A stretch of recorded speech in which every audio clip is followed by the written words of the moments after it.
السلام عليكم، شلونكم جميعا؟ إن شاء الله الكل بخير. اليوم راح نعمل معاكم طريقة العوام السورية بأسهل طريقة، إن شاء الله تعجبكم. كوبان من الطحين، 3 أكواب من الماء الدافئ، معلقة كبيرة من السكر، معلقة ونص كبيرة من الخميرة الفورية، ظرف من الفانيلا، معلقة صغيرة من الملح.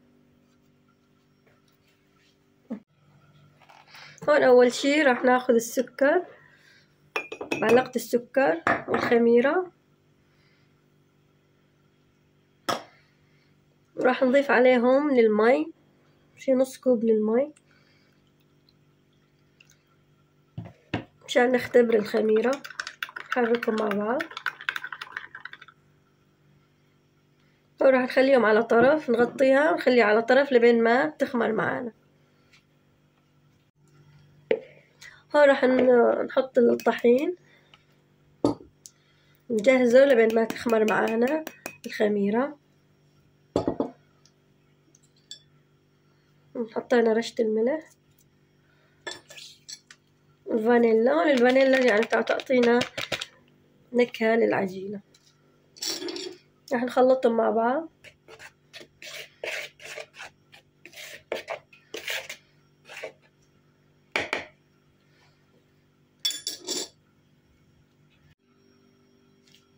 هون بعد ما خمرت معانا، هون الخميرة ارتفعت، راح نحطها فوق الطحين.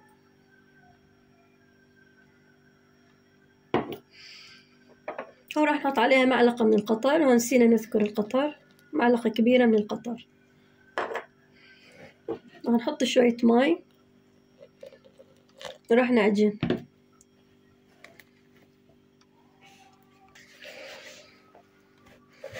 هون راح نبلش نعجن.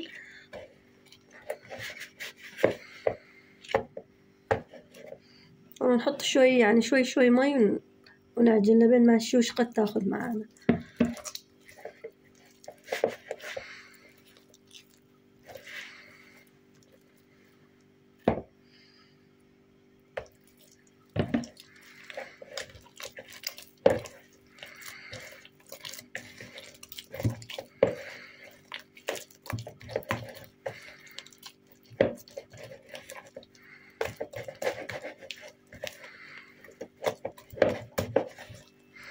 هون العجينة يعني لازم تكون بهالقوام عشان نقدر ننعمها.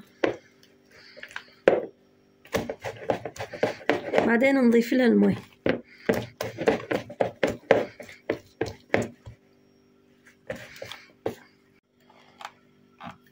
هون راح نضيف عليها شوية مي. هون نعمت معانا، راح نضيف شوية مي ونرجع نخفقها بهالشكل هذا.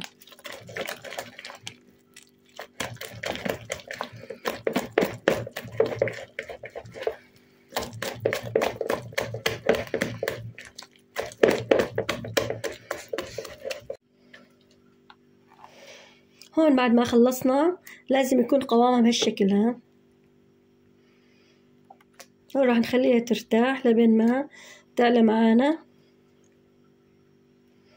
راح نخليها ترتاح ونرجع لكم بعد ما تخمر. هون بعد ما خمرت معانا العجينة بهالشكل صارت. هون حطينا الزيت، حميناه يعني على الوسط. راح نعمل بالمعلقة، هون عندنا معلقة راح نحطها بالزيت كل ما بدنا نشتغل بيها، وراح نبلش ناخذ بإيدنا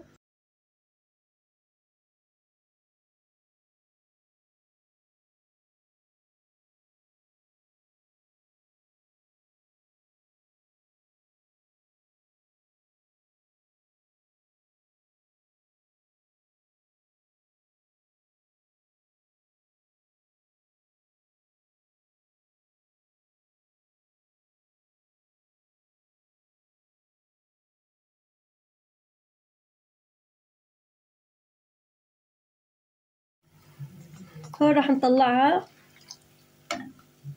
يعني ما قلينا قلية كاملة، راح نطلعها وبعدين نقليها مرة ثانية.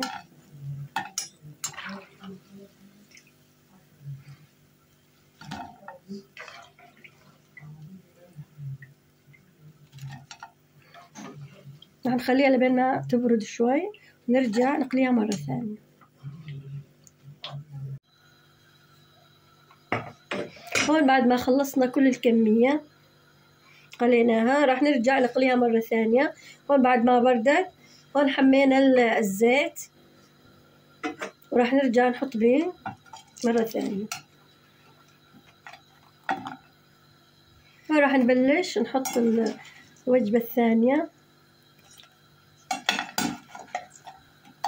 بشكل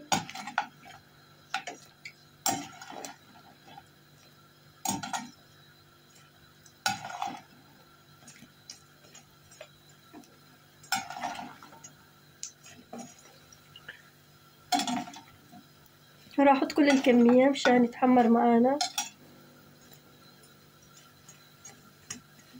بشكل جيد.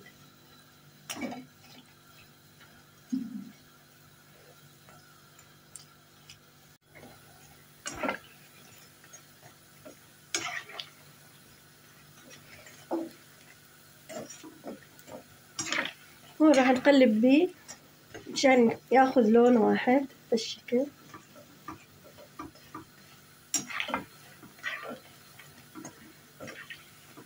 نظل مستمرين بالتقليب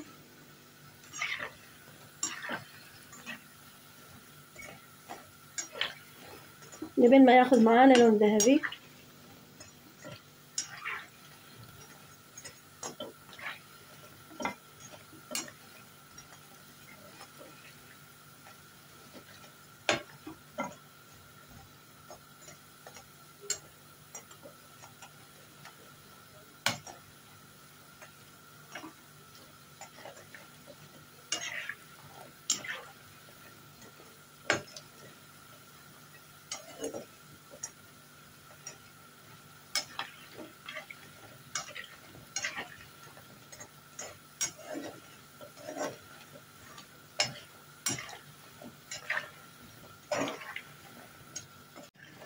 هون صار معانا بهالشكل هذا اللون الذهبي.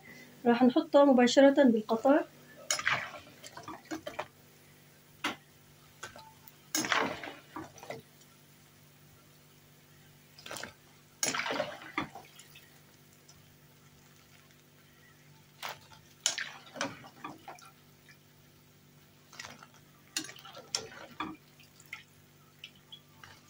هون درجة اللون يعني انتو حسب ما تحبونها، يكون اغمق افتح، بس هذا اللون مناسب. نحط كل الكمية بالقطر ونحركه.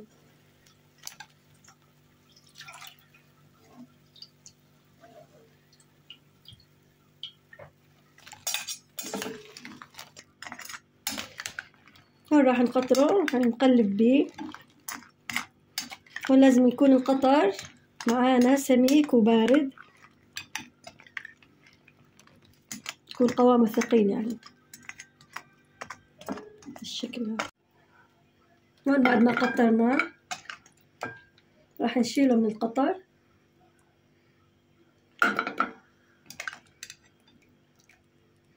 هون ما بدنا يعني ياخذ قطر، اخذ كفايته. نصفيه من القطر.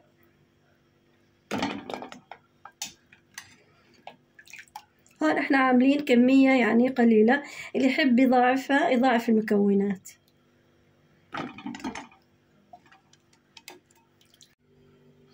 هون بعد ما خلصت معانا العوامة صارت بهالشكل هذا. هون زيناها، تحب تزينونها بالفستق او جوز الهند يعني حسب ما تحبون. شوفوا منظرها ما شاء الله، طعمها شهي. ان شاء الله تعجبكم وتجربونها. ألف صحة وعافية عليكم. لا تنسونا من اللايك والاشتراك بالقناة. السلام عليكم.